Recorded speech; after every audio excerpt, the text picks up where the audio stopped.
ये एडवांस 2017। तो इस क्वेश्चन में एक राइट एंगल ट्राइंगल है और बोला कि उसकी साइड्स एपी में है और उसका हमें एरिया दिया है और उसके स्मॉलेस्ट साइड पूछा। तो सबसे पहले मैंने राइट एंगल ट्राइंगल को बनाया और क्योंकि साइड्स एपी में गिवन है तो मैं उसको एज्यूम कर सकता हूँ कुछ ऐसे। और सबसे पहली ऑब्जर्वेशन तो ये कहती है कि मैं सबसे पहले एरिया गिवन है तो एरिया के लिए सॉल्व कर लूँगा, लेकिन क्योंकि हमें राइट एंगल ट्राइंगल से पता है कि हम पाइथागोरस थ्योरम अप्लाई कर सकते हैं, तो बस मैंने उसको अप्लाई किया जहाँ से मुझे ए की value in terms of D मिल गई।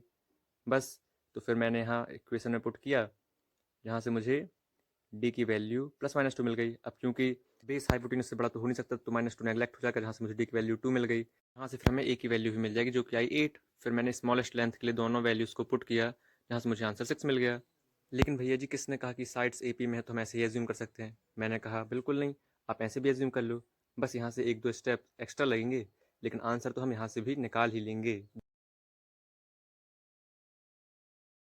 जे एडवांस 2021। तो इस क्वेश्चन में एक शिफ्टेड पैराबोला है और उसका इनसाइड रीजन डिफाइन किया हुआ है और हमसे बोलता है कि इसमें फैमिली ऑफ सर्कल प्रेजेंट हैं और हमें इसमें लार्जेस्ट सर्कल का रेडियस बताना है। जैसे कि आप देख सकते हो यदि वाई एक्सिस से टच होता है तो हमें लार्जेस्ट सर्कल मिलता है और बोलता है कि ये पैराबोला से टच करता है अल्फा बीटा पॉइंट पे। तो सबसे पहले पॉइंट को मैंने फाइंड करने के लिए इक्वेशन ऑफ सर्कल लिखा जैसा कि आप देख सकते हो, और यहाँ रेडियस की वैल्यू क्या होगी, इक्वल टू एच, क्योंकि वो ओरिजिन से टच है उसके लिए मैंने लिखा। सिमिलरली पैराबोला की इक्वेशन तो गिवन ही थी, आपस में मैंने इन दोनों को सॉल्व किया जहाँ से मुझे इक्वेशन 1 मिल गई।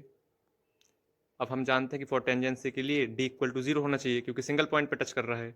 बस तो फिर मैंने उसको अप्लाई किया जहाँ से मैंने एच की वैल्यू निकाल ली, लेकिन यहाँ से नेगेटिव वैल्यू कैंसिल हो जाएगी क्योंकि लेंथ कांट भी नेगेटिव।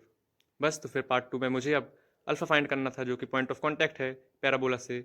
उसके लिए सिमिलरली मैंने एच की वैल्यू को जस्ट इक्वेशन 1 में पुट किया जहाँ से मुझे अल्फा की वैल्यू 2 मिल गई।